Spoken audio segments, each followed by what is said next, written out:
Então vamos para a terceira parte.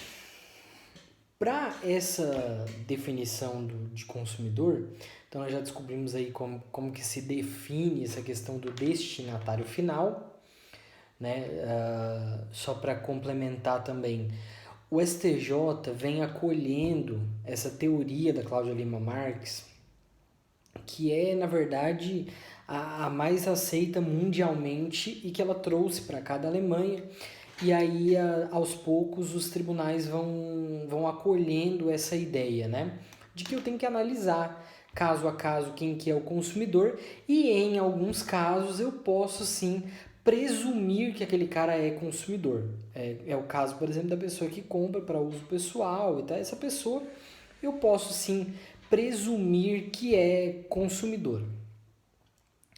Além disso, nós temos que analisar a vulnerabilidade do consumidor sobre três aspectos. Tá? Então a doutrina fala da vulnerabilidade técnica, a vulnerabilidade jurídica e a vulnerabilidade fática.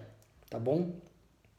Então, o que seria essa vulnerabilidade técnica? Seria a falta de informação sobre o produto, sobre o serviço que está sendo prestado. Tá? Então, se o consumidor tem muito menos informações sobre o produto, sobre o serviço que está sendo prestado para ele, ele é vulnerável tecnicamente, que é o que a maioria dos consumidores é e que, na verdade, é pressuposta em muitos dos casos, né? Por isso que a gente diz que para alguns casos específicos a gente pode pressupor a vulnerabilidade, porque quando eu, formado em direito, compro, sei lá, um aparelho eletrônico, um computador, por exemplo, a gente pode supor que eu, pela minha formação, por tudo mais, eu não tenho a completa informação acerca do produto que eu estou comprando. Eu não sou técnico em informática, eu não tenho essas noções, então eu posso supor que eu, como consumidor, não tenho ou não tenho a obrigação de ter as informações necessárias para comprar aquele produto com 100% de clareza daquilo que eu estou fazendo. Então, se eu sou enganado numa loja especializada por uma loja especializada em computadores, eu posso pressupor que nessa relação eu sou vulnerável porque eles tinham muito mais informações do que eu e isso permitiu que eles tivessem uma posição de privilégio dentro do negócio jurídico realizado, dentro do contrato realizado. E aí, a partir do momento que eles têm essa posição hierárquica superior dentro do contrato realizado, eu preciso ter uma posição hierárquica superior em relação à lei aplicável para que a gente fique igual ou com menos diferença entre nós. Beleza, então essa é a vulnerabilidade técnica. Vulnerabilidade jurídica é o desconhecimento do consumidor em relação aos seus direitos. Então, uma pessoa que é formada em direito, normalmente ela não é vulnerável juridicamente, apesar de ser vulnerável tecnicamente. Agora, uma pessoa leiga, completamente leiga, não tem nem ensino médio, por exemplo, ela é vulnerável juridicamente, porque além de não ter informação acerca do produto que ela está comprando, além disso, ela ainda não tem informações necessárias acerca dos direitos que ela tem ao comprar aquele produto. E isso também é uma condição de vulnerabilidade aceita pela doutrina. Então, ainda que, por exemplo, vamos dizer que seja uma peça de um veículo, tá? E essa peça desse veículo está sendo comprada por um mecânico, para uso pessoal, mas por um mecânico.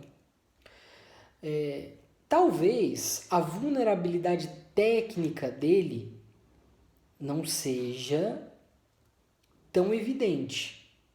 Porque o conhecimento que a pessoa tem sobre peças, o conhecimento que a pessoa que está vendendo para ele tem sobre peças, ele também tem. Então pode ser que tecnicamente eles estejam igualados ou pelo menos não numa distância tão grande quanto a gente imagina normalmente nas relações de consumo. Mas juridicamente ele é sim vulnerável, porque ele não tem noção dos direitos que ele tem ao comprar aquelas peças. E isso tudo lógico, por suposição legal.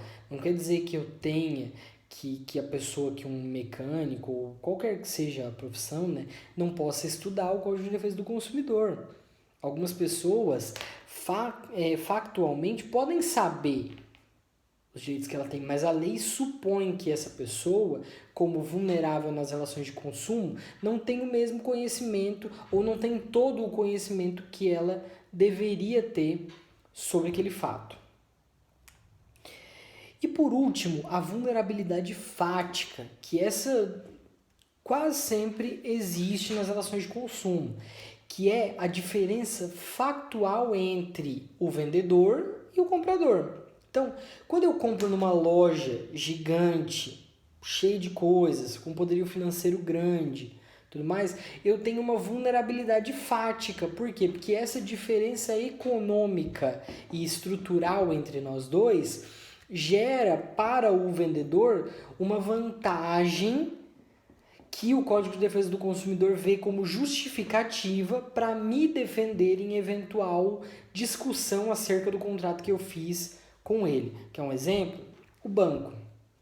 Quando eu vou ao banco, às vezes eu posso ser uma pessoa extremamente esclarecida, às vezes eu posso até ter noção daquilo que está sendo feito dentro do banco, mas o poderio financeiro que possui o banco traz para essa relação um desequilíbrio grande.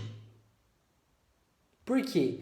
Porque o banco tem todas as condições de poder empurrar para cima de mim determinadas situações que, se não fosse o Código de Defesa do Consumidor, aquilo seria até normal e seria até pior, na verdade. É o caso das taxas de juros. Por ausência de opções, muitas vezes as pessoas acabam assinando taxas de juros absurdas. E quando eu digo absurdas, são realmente absurdas.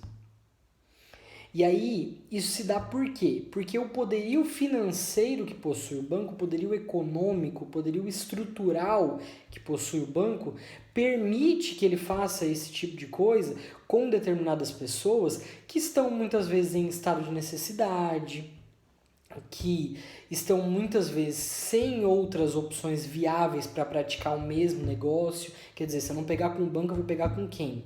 Com a agiota? Eu vou pegar, entendeu? Existem empresas menores que fazem isso? Não, essa via de regra são os bancos e o poderio financeiro, o poderio principalmente do sistema financeiro nacional, que o sistema financeiro nacional dá aos bancos, permite que eles façam esse tipo de coisa. E aí eu tenho um contrato que é um contrato de adesão, mais pra frente a gente vai ver o que é o contrato de adesão, mas eu tenho ali um contrato de adesão, ou seja, eu não posso chegar lá pro atendente e falar, ó, não gostei muito dessa taxa, não gostei muito dessa cláusula aqui, ó, isso aqui eu quero tirar. Não. O banco, ele tem um contrato pré-moldado e ou eu assino aquele contrato e tenho crédito, ou eu não assino aquele contrato e não tenho crédito.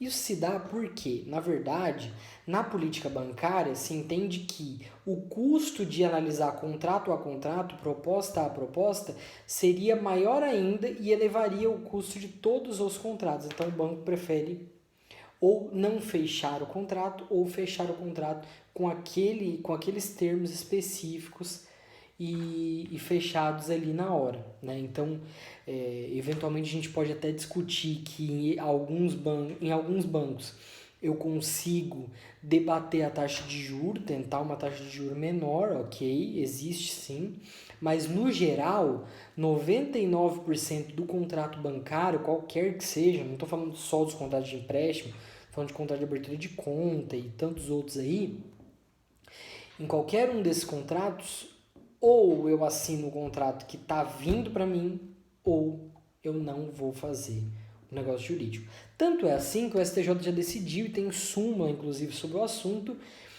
salvo engano, a súmula 130 da STJ, que diz que o Código de Defesa do Consumidor se aplica às relações bancárias. Então, ainda existia anteriormente uma discussão muito grande sobre a aplicabilidade ou não nas relações bancárias do Código de Defesa do Consumidor, principalmente pelo fato de que muitas pessoas que estavam nessas relações de consumo com o banco, com os bancos, eram pessoas esclarecidas, eram pessoas que não eram consideradas hipossuficientes. Mas o STJ diz que, sim, se aplica ao contrato bancário o Código de Defesa do Consumidor. E aí, caso a caso, de acordo com a teoria finalista, é que eu vou avaliar se naquele caso específico o cara era consumidor ou não era consumidor, tá bom? Daqui a pouco a gente vai para a próxima parte. Bom, obrigado.